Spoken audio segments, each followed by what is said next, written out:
The Strait's traffic controllers watched 3 separate radar blips light up within 11 minutes of each other that Tuesday night, each one a fully loaded tanker suddenly dead in the water and burning.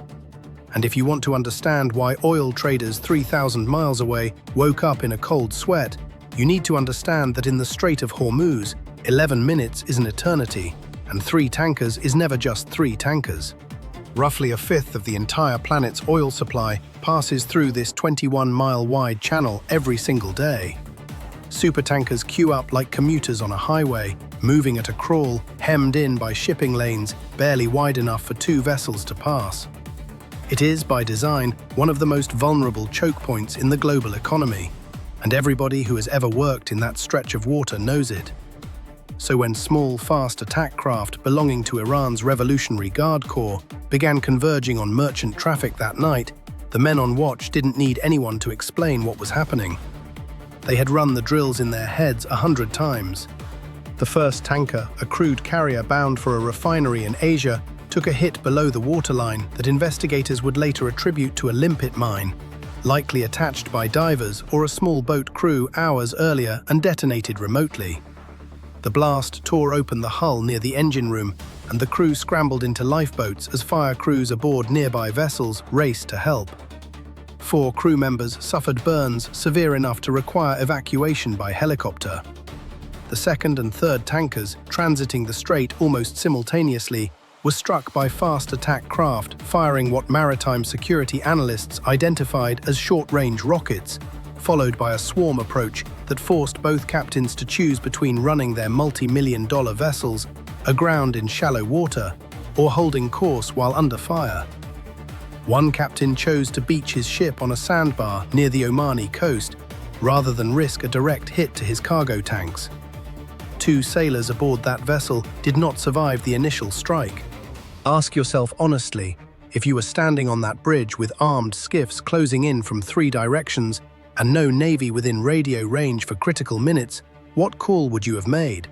Within hours, the Pentagon issued its first statement, careful and clipped, confirming that United States intelligence assessed the attacks as deliberate, coordinated, and attributable to Iranian naval forces operating under direct orders from the Revolutionary Guard's Naval Command.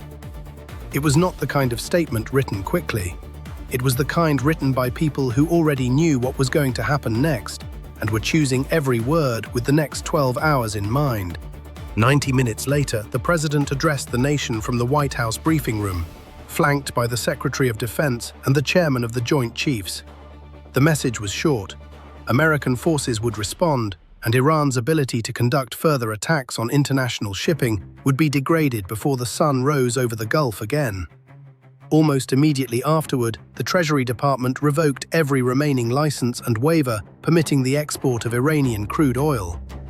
Every buyer still holding a special exemption found it cancelled within the hour. It was, in effect, a total oil embargo, executed with the stroke of a pen at the exact moment cruise missiles were already being loaded. Out on the carrier strike group, stationed in the Arabian Sea, the order to launch came faster than most of the young pilots aboard had ever experienced outside of a simulator. FA-18 Super Hornets began roaring off the flight deck in pairs, afterburners lighting up the night sky, tasked with establishing air superiority over the Gulf and flying combat air patrol above the Strait to protect what remained of the merchant traffic still trying to get clear. Below deck, in the strike group's operations center, officers watched screens tracking Iranian radar activity in real time, waiting for air defense systems to light up so the suppression missions could begin. The main event, though, wasn't the fighters, it was the Tomahawks. Guided missile destroyers positioned in the Gulf of Oman, along with at least 1 submarine operating submerged and undetected, began launching waves of Tomahawk cruise missiles at targets across Iranian territory. The target list, according to officials briefed on the operation, included Revolutionary Guard naval bases along the coast, missile storage depots believed to house the fast attack craft used in the tanker strikes, and several surface-to-air missile batteries protecting those facilities. Satellite imagery released in the following days showed entire sections of at least 2 coastal installations reduced to blackened rubble. Iranian state media reported casualties among Revolutionary Guard personnel at the targeted sites, though the exact number remained disputed, with independent estimates ranging from a dozen to several dozen killed.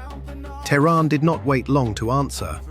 Iran's supreme leader appeared on state television within a day, his tone measured but unmistakably grim, declaring that the strikes on Iranian soil would not go unanswered, and that American forces stationed anywhere within reach of Iranian missiles should consider themselves targets. Senior Revolutionary Guard commanders followed with their own statements, naming American installations directly. Bases in Qatar, in Bahrain, and across Iraq where US troops and aircraft were stationed. It read less like a threat and more like a promise, delivered with the specific, almost bureaucratic precision that comes from people who have already selected their targets on a map. The retaliation arrived in two forms almost at once. First came a barrage of short and medium-range ballistic missiles, launched from mobile platforms scattered across western Iran, arcing toward positions believed to house American logistics and fuel depots near the Iraqi border. Patriot missile defense batteries at those bases went active within seconds, intercept trails crisscrossing the night sky as soldiers in bunkers listened to sirens they had trained for, but never truly expected to hear for real. Not every interceptor found its mark. At one forward operating base, a ballistic missile that slipped through the defensive screen struck a fuel storage area, injuring several American service members and touching off a fire that burned for hours. Then came the drones, waves of Shahed loitering munitions, cheap, slow, and deployed in overwhelming numbers, were launched toward port infrastructure and military logistics hubs across the Gulf, testing air defenses through sheer volume rather than sophistication. Some were shot down by close-in weapons systems and fighter patrols. Others got through, damaging fuel storage and a radar installation at a coalition airbase.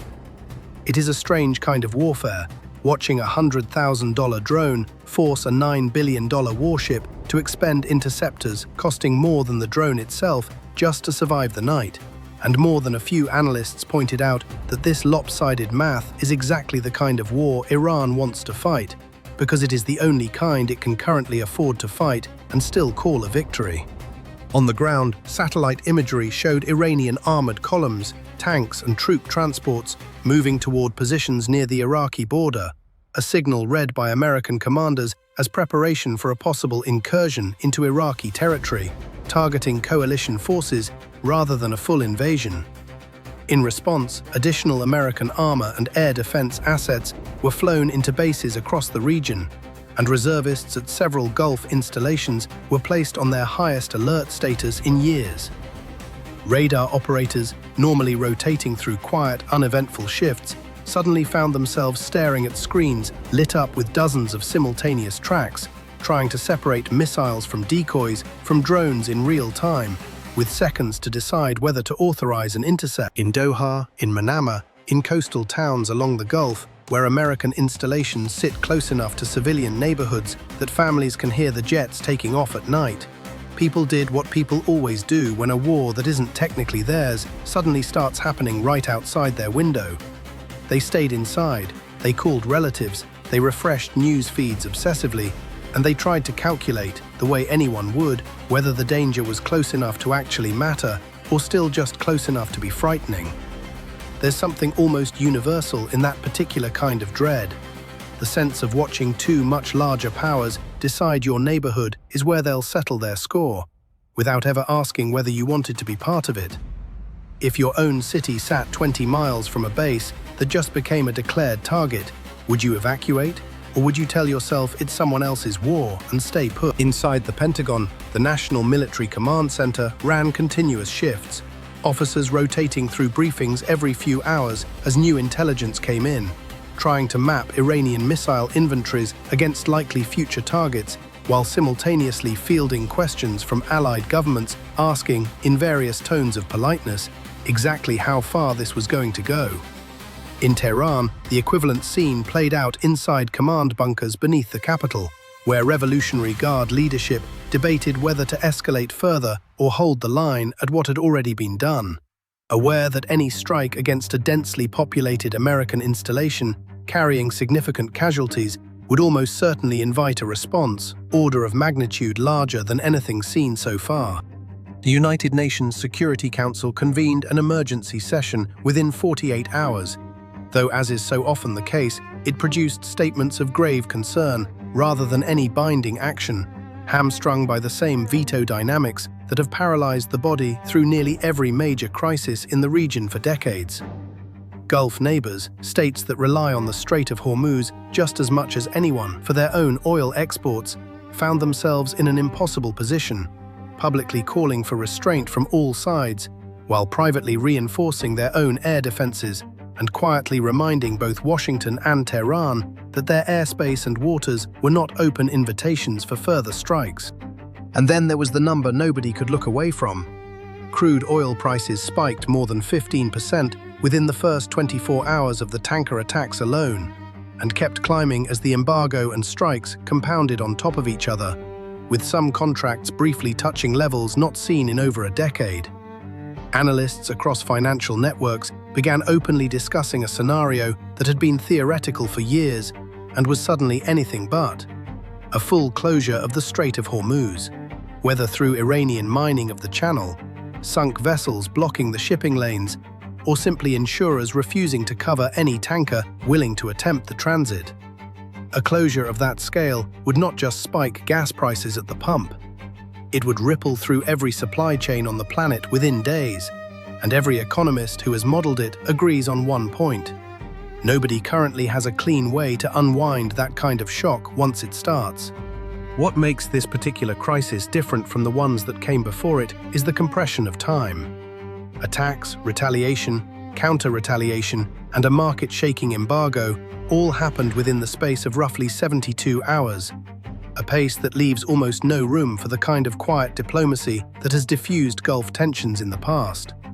Every side is now operating from a position where backing down looks like weakness and pressing forward looks like the only available move, which is exactly the kind of trap that has turned smaller regional flashpoints into wars nobody actually wanted. So here's the honest question worth sitting with as this story keeps unfolding in real time. When both governments insist the other one started it, and both are already citing the other's actions as justification for whatever comes next, who do you actually believe fired the first real shot in this? The men on those burning tankers, or the leaders now deciding how far to take the response?